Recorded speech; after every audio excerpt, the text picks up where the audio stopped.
ជាបឋមខ្ញុំបកណាសនមស្ការថ្វាយបង្គំនៅបរតនត្រ័យទាំង3មានពុទ្ធរតនធម្មរតនៈព្រះសង្ឃរតនៈដោយស្អេគោរពនិងស្អេជ្រះថ្លាដែលយ៉ាងខាលេងហើយនេះខ្ញុំបកណាខ្ញុំបាននឹងសម្ដែងអំពីព្រះធម៌ណាតពីមុនហើយវីដេអូមុនខ្ញុំនិយាយអំពីទានណាដែលអោយទៅឲ្យមិនប្រព្រឹត្តទៅជាបន់តែក្នុងកន្លែងនេះគឺខ្ញុំនិយាយតាកតងនឹងទានដែរណាតែទានហ្នឹងគឺការធ្វើដោយមិនគោរពធ្វើដោយមិនគោរពធ្វើដោយមិនយកចិត្តទុកដាក់នៅក្នុងការអោយអញ្ចឹងបានឧបាសកឧបាសិកាឬក៏បកណាគុំម្ចាស់តែងតែឆ្ងល់ថាហេតុអីបានជាខ្ញុំនិយាយទៅគេអត់សូវស្ដាប់សោះណាគេអត់សូវស្ដាប់គេមិនយកចិត្តទុកដាក់អីចឹងទៅណាអ្នកខ្លះគឺមែនណាបងប្អូនណានិយាយហើយគឺគេអត់យកចិត្តទុកដាក់ទេណាគេអត់យកចិត្តទុកដាក់ទេគឺនិយាយទៅគឺគេបញ្ជូនចិត្តទៅទីដតីអញ្ចឹងទៅឬក៏បង្រៀនអញ្ចឹងគេយកចិត្តទៅទីដតីអញ្ចឹងទៅណាដល់ពេលស្ដាប់ដល់ពេលតែនិយាយចប់គេក៏លើថាយើងនិយាយអីដែរអញ្ចឹងគឺរឿងហេតុអីបច្ច័យអីដែលនាំបង្កើតរឿងទាំងអស់ហ្នឹងគឺខ្ញុំនឹងសម្ដែងនៅពេលនេះខ្ញុំនឹងលើកគោលអាងមកនៅពេលនេះដើម្បីឲ្យឧបាសកឧបាសិកាបកណាគុំចាស់បានស្ដាប់ព្រះអង្គសម្ដែងជាមួយនឹងអនាថបិណ្ឌកសេដ្ឋីសម័យមួយព្រះដ៏មានភាការគង់នៅក្នុងវត្តចេតពុនរបស់អនាថបិណ្ឌកសេដ្ឋីទៀបក្រុងសាវត្ថីគឺនោះអនាថបិណ្ឌកកហបតីចូលទៅគោព្រះមានភាលុះចូលទៅដល់ក៏ក្រាបថ្វាយបង្គំព្រះមានភាហើយអង្គុយនៅក្នុងទីដ៏សមគួរលុះអនាថបិណ្ឌកកហបតីអង្គុយនៅក្នុងទីដ៏សមគួរហើយទៅពេលដែលមានភាទ្រង់តាសួរដូចថាមនាកហបតីទាននៅក្នុងត្រកូលនេះនៅតែអោយដែរឬណាព្រោះអនាថបិណ្ឌកសេដ្ឋីគឺចែករំលែកនៅទានចែករំលែកនៅទានធ្វើទានរហូតដល់ខ្លួនឯងធ្លាក់ខ្លួនក្រអនាថបិណ្ឌកសេដ្ឋីហ្នឹងក៏ធ្វើទានរហូតដល់ខ្លួនឯងធ្លាក់ខ្លួនក្រអញ្ចឹងទៅបានអនាថបិណ្ឌកសេដ្ឋីនឹងឯងបានតបជាមួយនឹងព្រះសម្មាសម្ពុទ្ធថាបបិទ្ធព្រះអង្គដោយចម្រើនទាននៅក្នុងត្រកូលខ្ញុំព្រះអង្គនៅតែអោយដែរតែទាននោះឯងគឺសៅម៉ងគឺបាយចុងអង្ករនឹងទឹកជ្រក់ជាគម្រប់2ក៏ធ្វើទានរហូតដល់ធ្វើបាយខ្ចុងអង្ករនឹងទឹកជ្រក់ជាគម្រប់2បងប្អូនអនាថបិណ្ឌកសេដ្ឋីនឹងបានព្រះសម្មាសម្ពុទ្ធព្រះអង្គមនាកហបតីបុគ្គលអោយទានសំអងក្តីអោយទានថ្លៃថ្លាក្តីតែអោយទាននោះមិនគោរពធ្វើសេចក្តីមិនកោតក្រែងហើយអោយមិនអោយដោយដៃដោយខ្លួនឯងអោយបោះយល់ថាមិនមានផលហើយអោយវិបាករបស់ទាននោះកើតនៅក្នុងត្រកូលនរណាចិត្តក៏បង្អន់ទៅដើម្បីប្រើប្រាស់នៅភួតដ៏ថ្លៃថ្លាចិត្តមិនបង្អន់ទៅដើម្បីប្រើប្រាស់នៅសម្ពត់ដ៏ថ្លៃថ្លាចិត្តមិនបង្អន់ទៅដើម្បីប្រើប្រាស់យានដ៏ថ្លៃថ្លាចិត្តមិនបង្អន់ទៅដើម្បីប្រើប្រាស់កាមគុណទាំង5ដ៏ថ្លៃថ្លាគឺពេលដែលបុគ្គលដែលអោយទៅហើយហ្នឹងគឺពេលដែលមានណាពេលដែលកើតក្រោយមកគឺកម្មផលដែលនឹងឯងហុចមកឲ្យគឺអត់ហ៊ានចាយទេដូចរឿងសទ្ធិកំណាញ់នោះឃើញទេគាត់មានទ្រព្យសម្បត្តិនឹងឯងច្រើនប៉ុន្តែគាត់អត់ហ៊ានចាយទ្រព្យសម្បត្តិគាត់នឹងទេគឺកំណាញ់សុទ្ធស្វាញហ្មងដោយសារអីដោយសារតែការធ្វើទានរបស់បុគ្គលនឹងឯងគឺធ្វើចេះតែធ្វើទៅមិនគិតថាវាបានផលល្អអីទេអ្នកខ្លះគឺចេះតែធ្វើទេចេះតែធ្វើទានហ្នឹងគឺចេះតែអោយទេខ្លះអោយបោះអោយអីអញ្ចឹងទៅមិនពេញចិត្តនៅក្នុងការអោយអញ្ចឹងទៅអោយតែហើយណាដោយឧទាហរណ៍ថាមានគេមកសុំអញ្ចឹងទៅឬក៏ប្រកាសណាគុំចាស់មកបិណ្ឌបាតអញ្ចឹងចេះតែអោយទៅ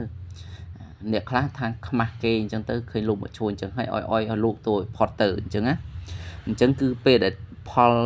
បននឹងឯងគឺនៅតែហុចផលអោយហុចផលអោយហើយគឺទៅហើយគឺកើតអ្នកមានតែអត់ហ៊ានចាយទេខ្លាញ់អស់ខ្លាចខ្វះខាតអញ្ចឹងទៅដូចសទ្ធិកំណាញ់ហ្នឹងគឺគាត់បរិភោគតែបាយកញ្ចុងអង្គទេណាអត់ហ៊ានបរិភោគអាហារល្អទេគឺគាត់មិនមែនក្រទេតែគាត់ខ្លាចអស់ខ្លាច ខ្លាចហិនហោចណាអញ្ចឹងគឺមាននូវទ្រព្យសម្បត្តិហើយតែគឺមិនហ៊ានចាយនឹងមកគាត់ឲ្យអយហើយគឺអយតែផុតណាគឺមិនហ៊ានចាយទេទៅមិនត្រេកអរណាខ្លួនឯងមានតែដេកកន្លែងគឺមិនក៏ប្រសើរអញ្ចឹងទៅដេកហ៊ានប្រើប្រាស់របស់ល្អទេគឺប្រើតែរបស់ណាដែលចាស់របស់ណាដែលអាក្រក់អញ្ចឹងទៅដូចតែដូចហ្នឹងបងប្អូនណាមានហើយតែអត់ប្រើតន្ដែលណាអត់ត្រេកអរជាមួយនឹងរបស់ដែលខ្លួនឯងមាននឹងទេអត់ប្រើប្រាស់ទេគឺចំគឺមានអីបើពូវិញកណ្ដោកាត់អស់អញ្ចឹងទៅណាខោអាវអញ្ចឹងកណ្ដោកាត់អស់អញ្ចឹងទៅណាទុកឲ្យកណ្ដោប្រើប្រាស់ទៅអញ្ចឹងមិនថាការធ្វើទៀនហ្នឹងគឺតើតែយើងនឹងឯងអយដោយចិត្តជាថ្លាអយដោយការអយហ្នឹងគឺឃើញមានផលយើងអយទៅបានចិត្តជាថ្លាមិនចិត្តតែអយទៅផុតពីដៃទេហ្នឹងគឺតេតូននៅក្នុងកន្លែងនេះគឺ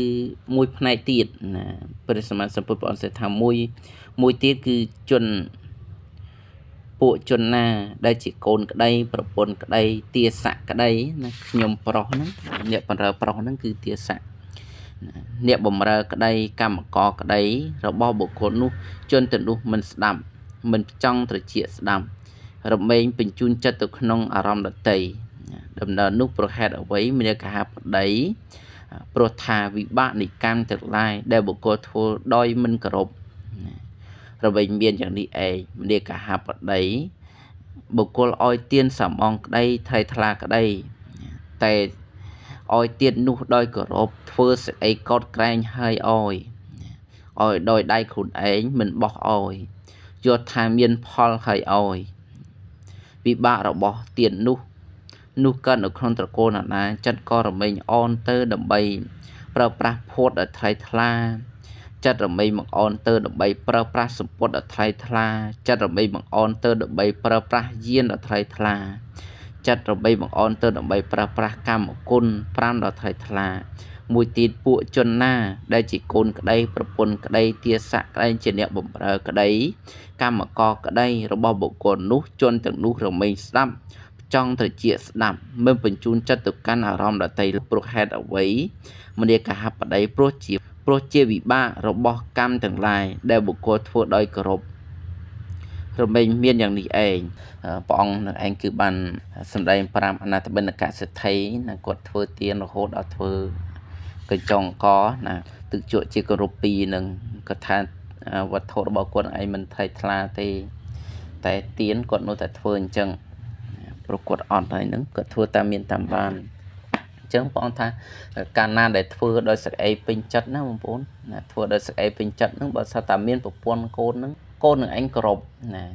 កូននឹងឯងគោរពនិយាយពាក្យសម្ដីគឺកូននឹងឯងស្ដាប់កម្មករនឹងឯងស្ដាប់អញ្ចឹងទៅស្ដាប់បង្គាប់អញ្ចឹងទៅតែបើសិនតែបុគ្គលដែលធ្វើទានហើយមិនគោរព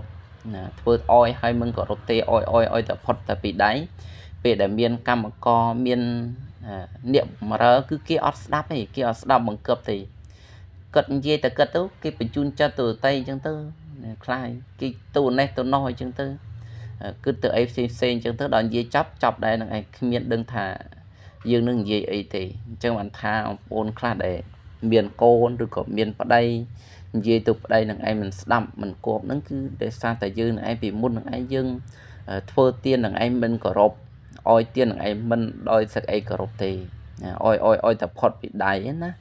អោយតែផុតពីដៃអោយតែរួចធ្វើអោយតែរួចណាហ្នឹងគឺគេមិនឯងមិនគោរពទេកូនក៏និយាយគេមិនស្ដាប់កម្មករក៏គេមិនស្ដាប់គេមិនស្ដាប់គេមិនយកចិត្តទុកដាក់នៅក្នុងពាក្យសម្ដីរបស់យើងចឹងបងប្អូនត្រូវពិចារណាកន្លែងនេះហើយបានសិក្សាប្រធួននៅកន្លែងនេះឲ្យយល់ហើយគឺលើកក្រោយធ្វើទាននឹងឯងធ្វើដោយសេចក្តីគោរពធ្វើដោយសេចក្តីជ្រះថ្លាធ្វើដោយឃើញផលយើងធ្វើហើយគឺរមែងបានផលមកវិញតែបើថាមានហើយបងប្អូនបើថាមានទ្រព្យសម្បត្តិហើយផ្សេងហើយស្រាប់តែមានហើយយើងអត់ចេះចាយវិញតែអាហ្នឹងគឺដឹងមានមកធ្វើអីទេមិនហ៊ានប្រើប្រាស់តាន់ដែលអញ្ចឹងគឺរបស់របរអីគឺប្រើប្រាស់ទៅរឿងខូចរឿងបែកបាក់វាចិត្តតែមានហើយវាមិនដែរអត់ទេណាវត្ថុនៅក្នុងលោកនេះតែការកើតឡើងហើយគឺមានការបែកមិនថាជីវិតយើងដូចគ្នាវត្ថុទៅសម្បត្តិយើងដែលយើងមានហ្នឹងបើសិនតែយើងមិនប្រើក៏វាគង់តែវិនាសទៅវិញទេ បើថាវត្ថុមាសពេជ្រនឹងវាមិនវិនាសចូលយើងទេគឺយើងខ្លួនយើងនឹងគឺជាអ្នកប្រះចាកយើងនឹងឯងស្លាប់ចូលនៅទ្រព្យសម្បត្តិនោះអញ្ចឹងយើងប្រើទៅហើយយើងឃើញកន្លែងនេះពិចារណាទាំងអស់គ្នាទៅទាំងប្រកាសអគុណចាស់ខ្ញុំប្រកាសណាឧបាសកស្ការបងប្អូនប្រុសស្រីទាំងអស់ពិចារណានៅព្រះធัวដោយសេចក្ដីគោរពនៅក្នុងព្រះធัว